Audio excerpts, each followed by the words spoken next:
नमस्कार, मैं राकेश चौधरी। राजधानी दिल्ली में अचानक अफरा तफरी मच गई। कैमरे ऑन थे, पत्रकार सवाल पूछ रहे थे, सांसद पप्पू यादव मीडिया के सामने अपनी बात रख रहे थे। तभी भीड़ को चीरते हुए दो युवक आगे बढ़े। पहले सवाल पूछे गए, फिर बहस हुई, फिर धक्का मुक्की और उसके बाद चप्पल फेंकने की कोशिश। इसके बाद जो हुआ उसने हर किसी को चौंका दिया। पप्पू यादव का दावा है वो लोग मुझे मारने आए थे, उनके हाथ में चाकू था। आखिर प्रेस कॉन्फ्रेंस में ऐसा क्या हुआ कि कुछ ही सेकंड में पूरा माहौल रणभूमि में बदल गया? क्या ये सिर्फ विरोध था या किसी बड़ी साजिश की शुरुआत? और कैसे राम मंदिर के चढ़ावे को लेकर संसद में हुआ एक प्रदर्शन अब सांसद की सुरक्षा तक पहुंच गया है। आज इस पूरे घटनाक्रम की हर परत खोलेंगे, इसलिए वीडियो को आखिर तक जरूर देखें। देश की राजधानी दिल्ली जो राजनीति का सबसे बड़ा केंद्र है, यही एक ऐसी घटना हुई जिसने राजनीतिक गलियारों में हलचल मचा दी। पूर्णिया से निर्दलीय सांसद पप्पू यादव अपने दिल्ली स्थित आवास पर मीडिया से बातचीत कर रहे थे। वो हाल ही में संसद में हुए अपने विरोध प्रदर्शन और उस पर उठ रहे विवाद को लेकर पत्रकारों के सवालों का जवाब दे रहे थे। मीडिया के कैमरे लगातार रिकॉर्डिंग कर रहे थे, समर्थक भी बड़ी संख्या में मौजूद थे। सब कुछ सामान्य चल रहा था, लेकिन अचानक माहौल बदल गया। दो युवक वहां पहुंचे, उन्होंने सीधे पप्पू यादव से सवाल करना शुरू कर दिए। सवाल केवल राजनीतिक नहीं थे, उनका आरोप था कि संसद परिसर में किए गए विरोध प्रदर्शन से करोड़ों लोगों की धार्मिक भावनाएं आहत हुई हैं। युवकों ने पूछा कि जब भगवान राम का नाम लिया जाता है तो फिर भगवा पहनकर ऐसा प्रदर्शन क्यों किया गया?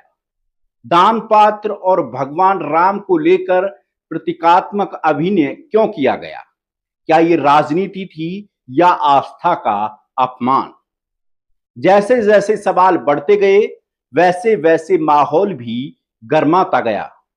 कुछ ही क्षणों में बहस तेज हो गई, आवाजें ऊंची होने लगी, समर्थक भी बीच में आ गए।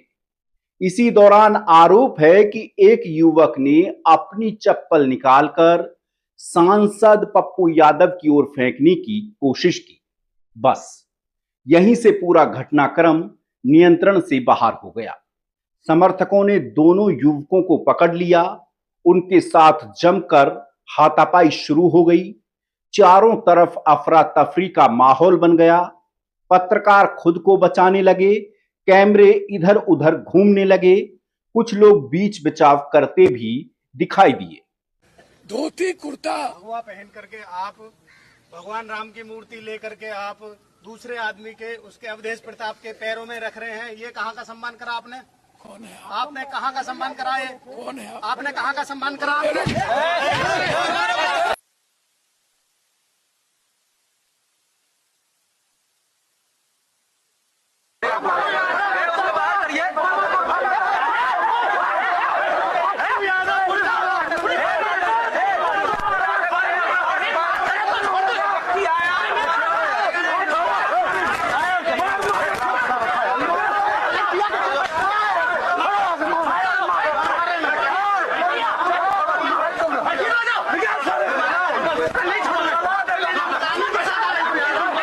घटना के बाद सबसे सनसनीखेज दावा निकलकर सामने आया, और यह दावा किसी और ने नहीं, खुद पप्पू यादव ने किया। पप्पू यादव ने कहा कि उनके हाथ में चाकू था, वो मुझे मारने आए थे। उनके समर्थकों ने भी यही दावा दोहराया।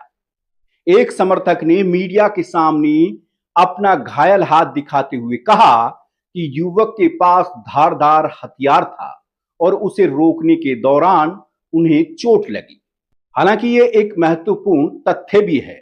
दिल्ली पुलिस ने अभी तक आधिकारिक रूप से इस दावे की पुष्टि नहीं की है, यानी जांच अभी जारी है और पुलिस अपनी तरफ से पूरे मामले की पड़ताल कर रही है। अब सवाल उठता है, आखिर यह विवाद शुरू कहां से हुआ? कुछ दिन पहले संसद परिसर में विपक्ष ने राम मंदिर में चढ़ावे की कथित चोरी के मुद्दे पर विरोध प्रदर्शन किया था। उस प्रदर्शन में सांसद पप्पू यादव भगवा वस्त्र पहनकर पहुंचे थे। विपक्षी सांसदों ने दान पात्र में पैसे डालने और फिर उन्हें जेब में रखने का प्रतीकात्मक अभिनय किया था। उनका आरोप था कि मंदिर के चढ़ावे को लेकर गंभीर सवाल हैं, लेकिन बीजेपी और कई धार्मिक संगठनों को पप्पू यादव का ये रूप पसंद नहीं आया और इसको पूरी तरह से सनातन विरोधी बताया और सनातन पर हमला बताया। यहीं से विवाद ने राजनीतिक रूप ले लिया। घटना के बाद सांसद पप्पू यादव ने कहा, क्या मुझे भगवा पहनने का अधिकार नहीं है? उन्होंने आगे कहा कि एफआईआर से राहुल गांधी नहीं डरे, प्रियंका गांधी नहीं डरी, तो पप्पू यादव भी नहीं डरेगा। और फिर उन्होंने वो बात कही जिसने पूरे विवाद को और बड़ा बना दिया।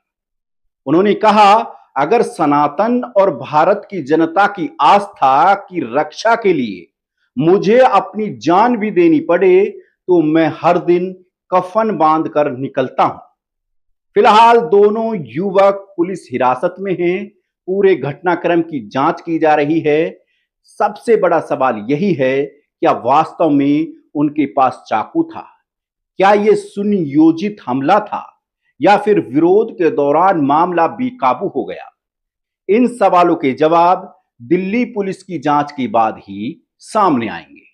बहरहाल अब सवाल यह भी है कि जिन लोगों की भावनाओं को चंदा चोरी से ठेस नहीं पहुंच रही है, करोड़ों का चंदा चोरी राम मंदिर से हुआ है और इसके सबूत सामने आए हैं। कुछ आरोपियों की गिरफ्तारी भी इस मामले में हुई है, लेकिन उससे ठेस ना पहुंचकर उनकी भावनाएं एक सांसद के भगवा धारण करने से बेकाबू हो गई हैं।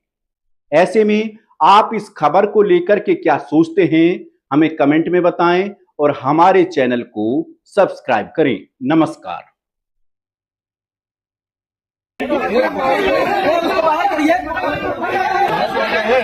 है।